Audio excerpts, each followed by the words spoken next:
안녕하세요 성도 여러분, 반갑습니다. 바타 5분의 김덕 전도사입니다.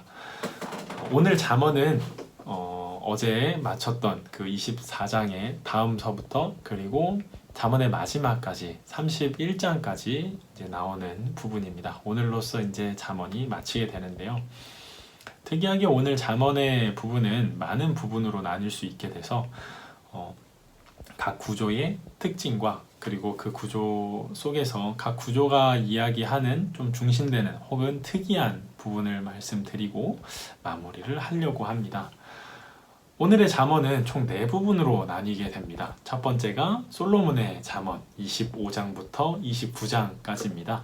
이 잠언은 특이하게도 히스기야 왕 때 히스기야의 신하들이 정리한 잠언인데요. 약간 조금 다른 부분이 한 군데가 있는데 제가 이따가 또 다시 한번 말씀드리려고 합니다. 두 번째가 이제 아굴의 잠언들입니다. 30장에 나오는 아굴의 잠언들이고요.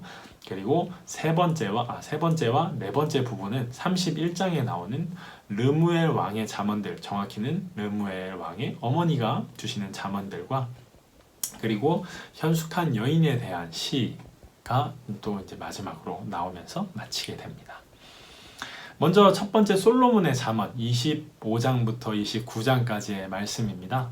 어제 얘기했던 것처럼 서로 좋은 부분과 나쁜 부분을 서로 대조하는 부분도 있지만은 특이하게도 이 솔로몬의 잠언에서는 이 잠언의 말씀을 너무 기계적으로만 너무 모든 상황에서 다 적용하지는 말아라 라는 간접적인 말씀을 줍니다. 26장 4절에서 5절 말씀인데요. 읽어드리겠습니다. 미련한 사람이 어리석은 말을 할 때에는 대답하지 말아라. 너도 그와 같은 사람이 될까 두렵다. 미련한 사람이 어리석은 말을 할 때에는 같은 말로 대응해 주어라. 그가 지혜로운 채 할까 두렵다. 이 지혜의 말이 하나님의 말씀이 잠언이 모든 상황의 공식처럼 쓰이지 않는다는 말씀입니다. 많은 성경학자들은 지금 이 말씀의 가장 좋은 예시가 즉 성경 속의 잠언을 기계적으로 사용하고 있는 가장 안 좋은 예가 바로 욥의 세 친구들이라고 이야기를 합니다. 욥기를 보시면 아시겠지만 욥의 친구들이 하는 말은 사실 다 맞는 말이긴 합니다. 하지만 옳지는 않습니다. 이것이 진리는 아닙니다. 그래서 하나님께서 이후에 너희가 하는 말이 욥같이 옳지 않다라고 말씀을 하시죠. 때에 따라 다른 지혜를 구하는 것이 우리에게 필요합니다.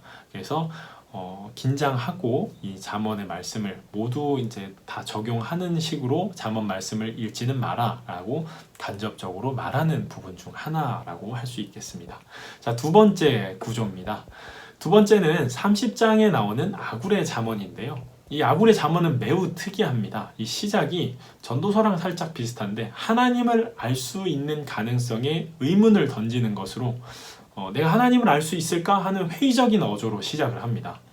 그런데 이 아굴의 회의적인 태도는 하나님의 말씀에 호소를 함으로써 하나님의 말씀을 알고 의지함으로써 해결을 얻습니다. 바로 5절과 6절 말씀입니다.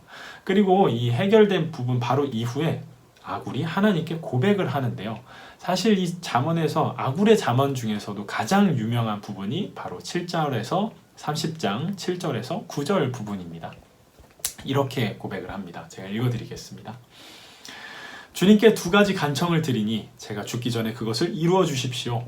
허위와 거짓말을 저에게서 멀리하여 주시고 저를 가난하게도 부유하게도 하지 마시고 오직 저에게 필요한 양식만을 주십시오. 제가 배가 불러서 주님을 부인하면서 주가 누구냐고 말하지 않게 하시고 제가 가난해서 도둑질을 하거나 하나님의 이름을 욕되게 하거나 하지 않도록 하여 주십시오. 이러한 아굴의 고백은 자신이 중상층의 이제 적당한 삶을 누리게 해 주십시오. 내가 이제 먹고 사는데 두려움이 있습니다. 라는 고백이 아니라 내가 하나님만을 소망하며 살 수 있는 가장 좋은 환경을 내게 주십시오. 다시 말해서 세상에서 가장 중요하다 말하는 이 의식주 먹고 사는 문제보다 나는 하나님과 동행하는 삶을 더 바라고 열망합니다. 라는 고백이 바로 이 아굴의 잠언에 나오는 고백입니다. 이 잠언의 중심이 나의 삶을 더 윤택하는 데 있지 않고 하나님을 경외하는 삶에 있음을 간접적으로 이야기하는 하나님께 사랑이 담긴 충성을 고백하는 부분이라고 할 수 있겠습니다. 마지막으로 31장도 사실 매우 특이한 부분입니다. 두 부분으로 나뉘는데요.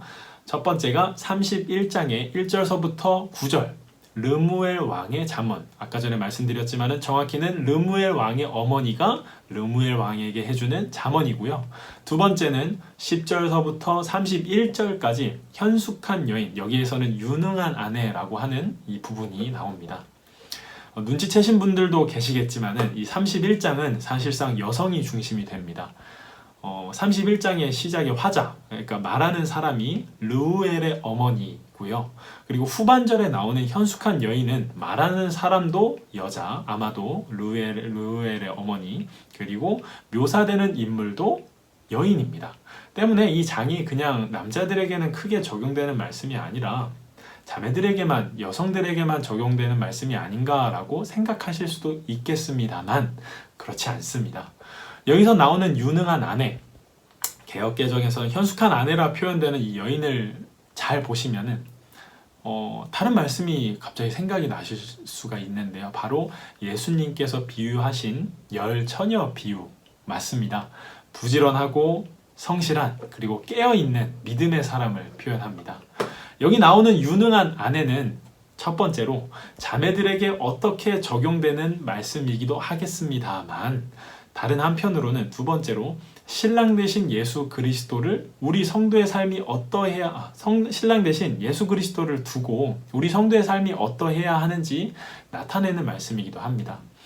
하나님 앞에 신실하고 부지런하고 게으르지 않는 그리고 가난한 사람들에게 사랑을 베풀고 궁핍한 자들에게 도움을 주고 지혜로운 말을 하며 다른 이를 상처 주지 않는 그런 성도의 믿음의 본이 되는 모습을 오늘 31장 마지막 현숙한 여인의 모습에서 발견을 할 수가 있습니다.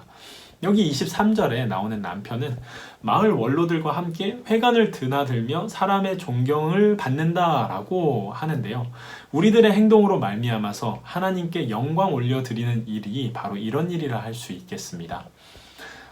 하나님께서 우리에게 주신 그 자리에서 충성하고 게으르지 않고 나아가서 힘이 약한 사람들을 도울 때 믿지 않는 사람들도 우리의 이런 모습을 보고 교회를 칭찬하고 하나님께서 정말 계시기는 하시는가 보구나 라고 이런 얘기가 우리 귀에 들릴 때 그리고 하나님께 올려드려질 때 바로 그때가 우리가 정말 사랑하는 하나님께 영광이 되는 순간인 줄 믿습니다. 자, 오늘의 바타 5분은 여기서 마치겠습니다. 수고하셨습니다.